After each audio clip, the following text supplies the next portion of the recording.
Dear students, हमने पिछले video में अनुलाभ जो एक वेतन का भाग है,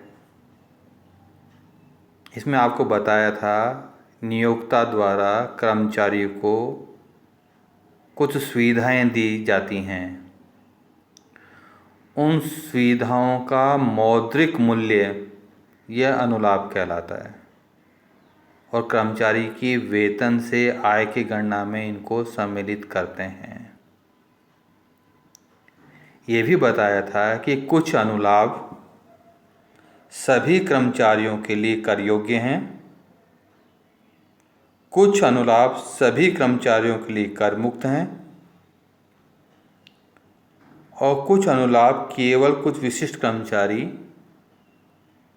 जिसमें आपको बताया था कंपनी का संचालक है, कंपनी में सार्वजनिक है या गत वर्ष में उसकी आय 50,000 रुपये से अधिक है, ऐसे विशिष्ट कर्मचारी उन्हीं के लिए कर योग्य होगा, बाकी के लिए कर योग्य नहीं होगा। आज हम अनुलाभों का मूल्यांकन कैसे करें, इनके बारे में आपको बताऊंगा। सामान्यतः जो सुविधाएं मिली हैं, उन सुविधाओं की लागत यानी नियोक्ता जितना भुगतान कर रहा है वह अनुलाभ का मूल्य माना जाता है। जैसे नियोक्ता ने अपने कर्मचारी के लिए उसके गार्डन की देखभाल करने के लिए एक गार्डनर को नियुक्त कर रखा है, जिसको हम 1,000 रुपये देते हैं, तो 1,000 रुपये यह उसकी लागत होगी। कोई रसोइया रखा हमने, रसोइयों को 1,500 प्रति माह भुगतान किया जाता है, तो 1,500 रुपये लागत होगी और यह अनुलाभ का मूल्य माना जाएगा। लेकिन कर्मचारी को कुछ भुगतान नहीं करना है, नियोक्ता ने कोई व्यक्ति उसके यहाँ भेज दिया कि ये आपके कुक के रूप में काम करेगा, उसको कितना भुगतान कर रहा है कर्मचारी को पता नहीं है, तो कर्मचारी के वेतन में कितनी राशि जोड़ी जाए। तो सामान्य परिस्थितियों में एक कुक को कितना भुगतान किया जाना चाहिए था, कितना बाजार में दर है उसकी, उस दर के आधार पर उसका मूल्य मान लिया जाता है। मूल्यांकन के लिए नियम 3 में उल्लेख किया गया है। आज इन्हीं के बारे में कुछ का अध्ययन हम लोग करेंगे। इनमें सबसे महत्वपूर्ण है रेंट फ्री एकोमोडेशन, यानी मकान की सुविधा जिस पर किराया मुक्त रहता है। यानी नियोक्ता अपने कर्मचारी को रहने के लिए मकान की सुविधा देता है, उसके बदले कर्मचारी को कोई किराया नहीं चुकाना है। तो इस प्रकार उसका मूल्य कितना माना जाए, इसके बारे में नियम 3 में उल्लेख किया गया है। मकान की सुविधा, मकान का मतलब है कोई रेजिडेंशियल हाउस होता है, फ्लैट हो सकता है, होटल हो सकता है, गेस्ट हाउस होता है, ये सब मकान में सम्मिलित होंगे। इनको दो भागों में बांटते हैं, एक फर्निश्ड होगा, एक अनफर्निश्ड होगा। फर्निश्ड में जिसमें फर्नीचर लगा हुआ है, गीजर लगा हुआ है, आपके लिए आपका सोफ़ा सेट लगा हुआ है, टीवी लगा हुआ है, बेड लगा हुआ है, इन सब सुविधाओं के साथ यदि कोई मकान दिया गया है तो वह सुसज्जित फर्निश्ड कहलाएगा, और जिसमें ये सुविधाएं नहीं है वह अनफर्निश्ड कहलाएगा। रेंट फ्री एकोमोडेशन में मूल्यांकन के लिए कर्मचारियों को दो भागों में बांटा जाता है, एक जो सरकारी कर्मचारी हैं, एक जो सरकारी कर्मचारी नहीं हैं। सरकारी कर्मचारी का मतलब जो कर्मचारी केंद्र सरकार या राज्य सरकार के अधीन काम करते हैं, उनकी नियुक्ति इनके द्वारा की गई है या जो डेपुटेशन में इनके पास में है, वह सरकारी कर्मचारी कहलाते हैं। इनकी सेवाओं का नियंत्रण सरकार द्वारा किया जाता है, वह सरकारी कर्मचारी कहलाते हैं। तो सरकारी कर्मचारियों को नियम 3(1) के अनुसार यदि उनको अनफर्निश्ड मकान दिया गया है, यानी जिसमें फर्नीचर की सुविधा नहीं है, गीजर की सुविधा नहीं है, टीवी की सुविधा नहीं है, केवल मकान दिया हुआ, बाकी सारा रहने का सामान कर्मचारी को स्वयं को जुटाना होता है, ऐसे अफर्निश्ड मकान का मूल्य की राशि जो इस सुविधा के लिए सरकारी नियमों में वर्णित है, वह मूल्य इस मकान का मूल्य माना जाएगा। यदि कर्मचारी से सरकार ने मकान किराए पर कोई राशि वसूल कर ली है तो उस राशि को घटा दिया जाएगा, शेष राशि सुविधा का मूल्य मानी जाएगी। जैसे कोई मकान हमने दिया 20,000 रुपये प्रति माह, तो 2,40,000 रुपये वर्ष के हो गए। इसमें कर्मचारी ने 1,00,000 रुपये चुका दिए कंपनी को, तो सुविधाओं का मूल्य 2,40,000 माइनस 1,40,000 रुपये उसकी सैलरी में जोड़ दिए जाएंगे। यदि मूल्यांकन मकान आपका फर्निश्ड है, यानी फर्नीचर और घरेलू उपकरण सुविधा उसको उपलब्ध करवाई गई है,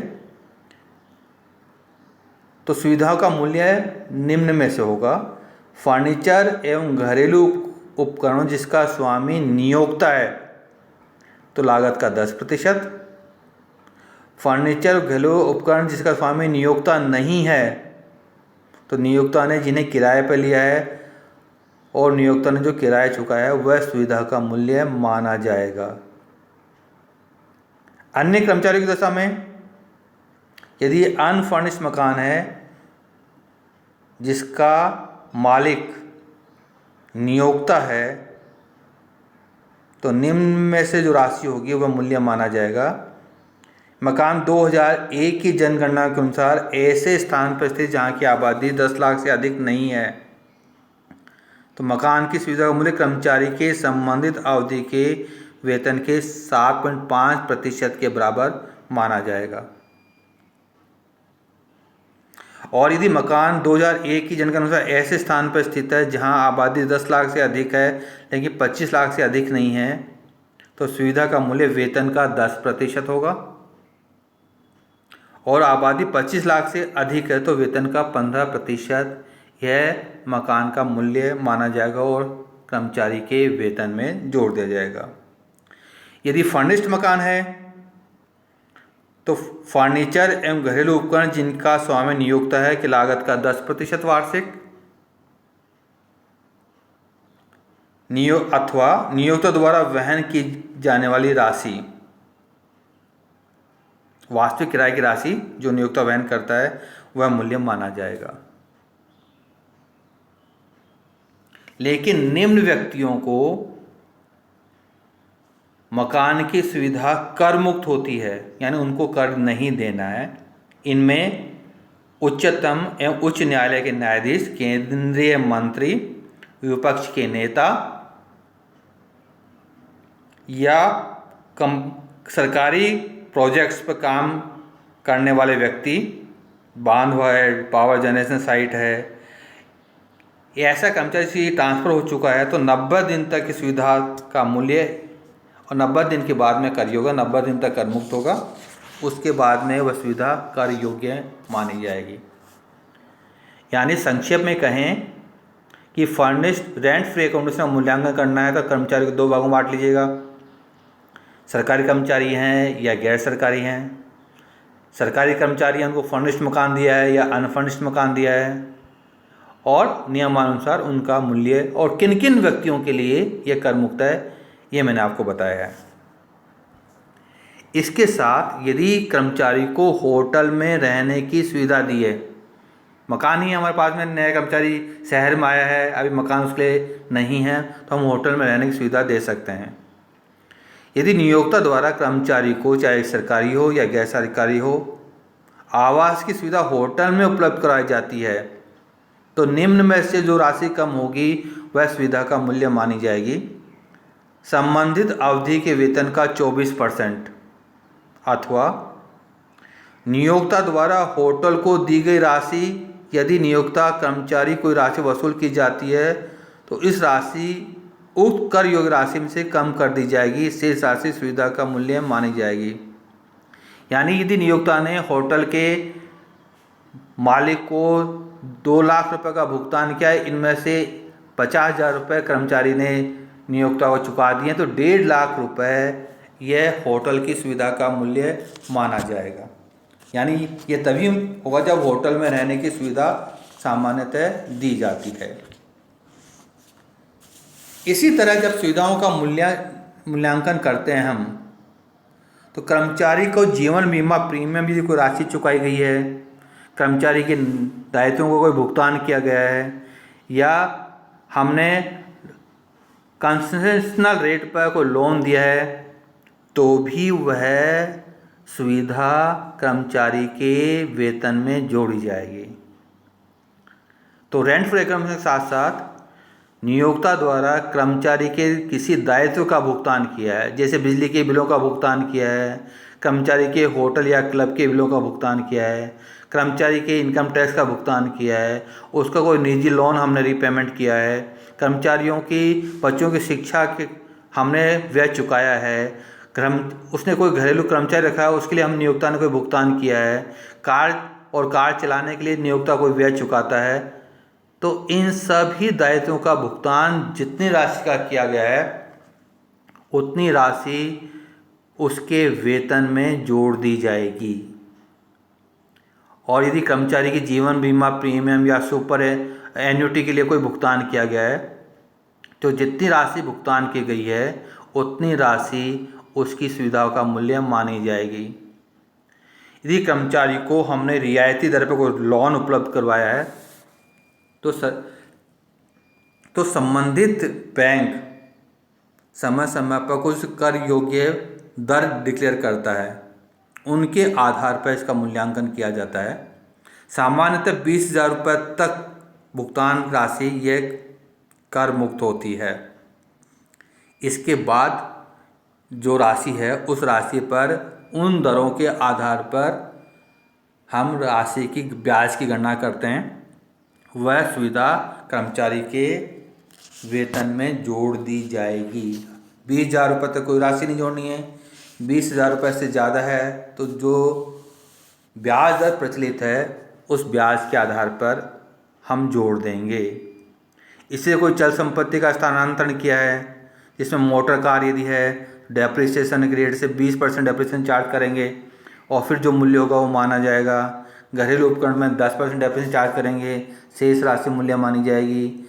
यदि हमारी कोई कंप्यूटर या इलेक्ट्रॉनिक गैजेट्स हैं तो 50% हम डेप्रिसिएशन लेस करेंगे, शेष राशि सुविधाओं का मूल्य मानी जाएगी। इसी तरह कर्मचारी को कोई हमने शेयर्स इश्यू किए हैं, उसको सुविधा दी है शेयर्स, उनके बदले उसको कोई पैसा नहीं लिया हमने, तो यदि कोटेड शेयर हैं तो बाज़ार में जो जिस दर पर वह कोट किए जा रहे हैं वह मूल्य अनुलाभ का मूल्य मानी जाएगी। और यदि वह अनकोटेड हैं तो कर्मचारी से वसूल की राशि घटा दी जाएगी, शेष राशि अनुलाभ का मूल्य मानी जाएगी। इसी तरह कर्मचारी को निःशुल्क भोजन या नाश्ते या शीतल पेय की सुविधा दी गई है तो यह कर मुक्त होगी। चाय व चाय के समान अन्य हल्का नाश्ता आदि सुविधा पूर्णतः कर मुक्त है।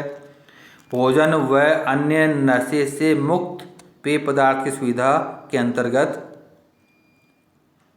यदि यह सुविधा रिमोट एरिया में दी गई है तो कर मुक्त है, और सामान्य स्थानों पर दी गई है तो 50 रुपये प्रति भोजन तक कर मुक्त होगी।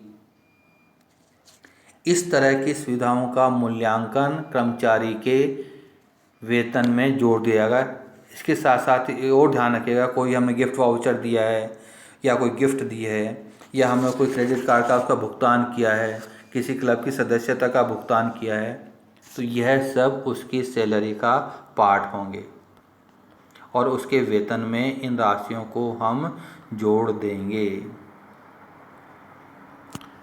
कल हम पढ़ने वाले हैं कि जो विशिष्ट कर्मचारी हैं उनको जो सुविधा दी गई है उनका मूल्यांकन कैसे करेंगे। आपको आज जो कुछ पढ़ा मैंने ये नोट्स आपको कल भी व्हाट्सएप पे भेजे थे, उनको खोल कर देखिएगा। कोई चीज़ समझ में नहीं आए तो आप मुझसे व्हाट्सएप पर कांटेक्ट कर सकते हैं या लिखकर व्हाट्सएप पर भेज देंगे तो मैं आपकी समस्या का समाधान करूंगा। आप नियमित रूप से वीडियो देखते रहें या अपने जो नोट्स भेजे गए हैं उन नोट्स को पढ़ते रहें। Thank you.